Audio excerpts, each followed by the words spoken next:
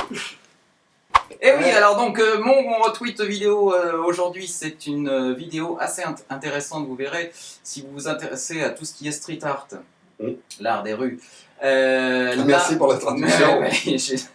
Là, vous allez voir, c'est quand même assez impressionnant ce que ces garçons ont réussi à faire. Il s'agit d'un collectif de paintball qui s'appelle Bonnie Earth. Et vous verrez qu'avec des petites boules de peinture, on peut faire autre chose que de se barbouiller de la tête aux pieds. Regardez.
Impressionnant, hein? Pas mal, pas mal. C'est sûr que c'est pas un fake?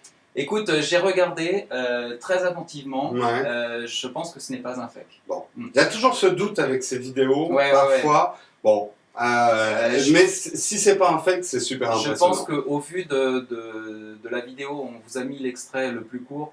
Mais si vous regardez la vidéo en entier, on vous montre la phase préparatoire justement, où chaque mec est assigné à une zone particulière. Vous verrez que, à mon avis, ce n'est pas un fake. Bon. Mais ça n'enlève rien à leur talent. Nous tenterons bientôt de faire la tête à Toto en paintball en direct dans mon Avec appartement. de la confiture. Ça va donner. Alors moi, mon Ouais, RT, Jérôme. en fait, je voudrais parler des élèves des gobelins. Et quand je parle des gobelins, c'est pas des monstres avec des oreilles pointues. Non, c'est les gobelins à Paris, l'école de l'image. Je crois que c'est leur nouveau slogan, l'école de l'image. Bon, je suis pas bien sûr, on mettra le slogan.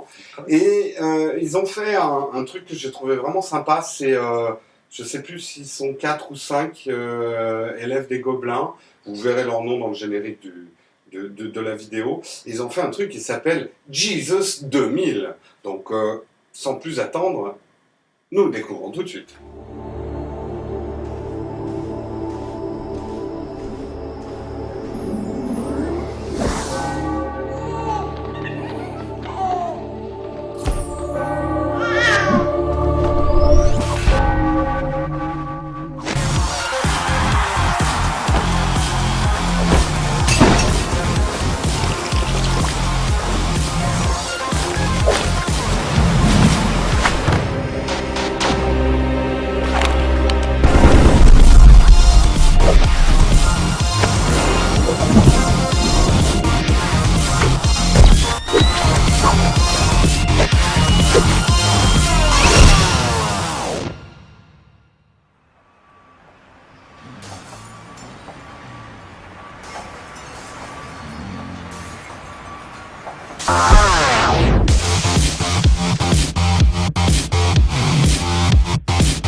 Bon, bah, ça change un peu, on va dire, des visions traditionnelles de Jésus. C'est un peu un Jésus sous acide. Ouais. Mais non, franchement, niveau technique et rythme, j'ai trouvé ça très intéressant comme vidéo. Et Donc, je graphiquement, voulais la très, très partager avec vous. intéressant. Ouais. La Donc, très, très bien. multiplication des pilules. Bravo les gobelins.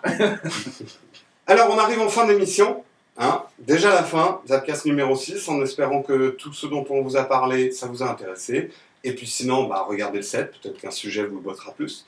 On voulait quand même vous inciter vraiment à nous laisser des commentaires et des étoiles dans iTunes. C'est important pour nous, parce qu'on monte dans le classement, plus de gens nous découvrent. Tout ça, c'est bien pour tout le monde. Alors, on va en profiter pour lire 2 petits commentaires qu'on a notés dans les commentaires iTunes.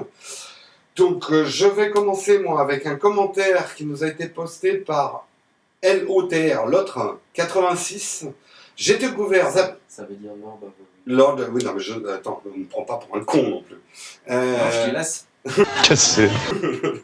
J'ai découvert Zapcast grâce à l'équipe de Scud TV. Ceci est une publicité. Et je les en remercie. Les 2 présentateurs donnent toujours dans la bonne humeur des infos très utiles. J'ai ainsi découvert les productions de Revision 3, des podcasts musicaux, etc. Simplement indispensable. Un grand merci et bonne continuation. Donc voilà, nous, ça nous fait plaisir de lire des trucs qui sont sympas. De toute façon, on ne lira pas si c'est pas sympa. Non, c'est pas vrai. On lira.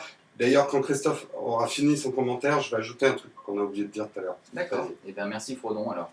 Et moi, je voudrais lire un extrait du commentaire de Nutstrek. Nutstrek. Voilà. Et ça, c'est pas le Seigneur des Anneaux. Non, bah non, pas du tout.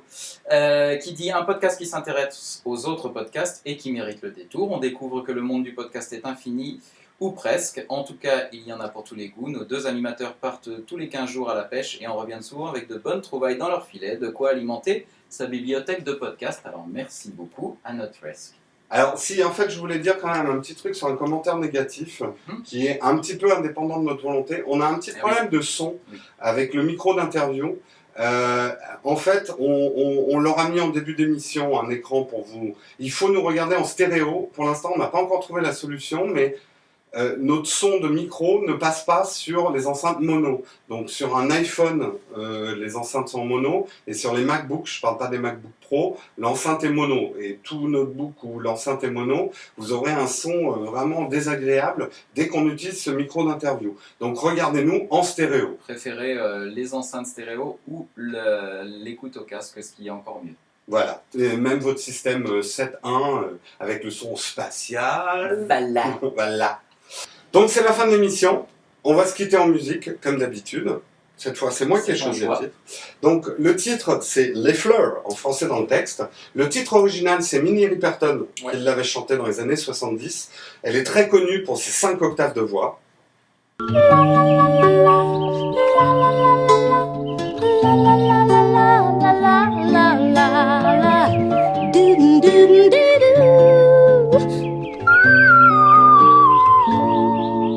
Et là, la reprise s'est faite par Chunking, un groupe de Brighton, que vous retrouverez sur un album de reprise qui s'appelle Under the Cover, que vous retrouverez sur Spotify. Et alors, l'ambiance, c'est chant de fleurs, peace and love, Flower Power. tranquille, le flower power, on s'aime, tout est beau, c'est super bien pour faire. Bref, je vous conseille ce titre, c'est vraiment super, et c'est sur ce message de paix et d'amour universel qu'on vous quitte et on vous retrouve pour Zapcast numéro 7.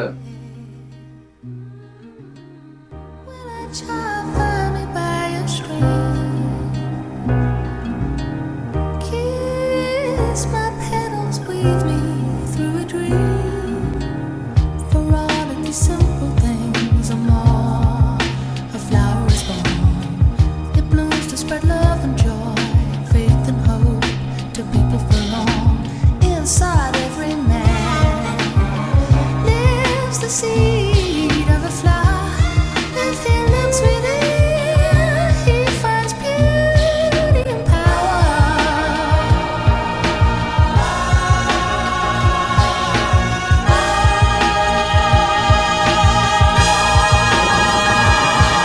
Sing along and tell them.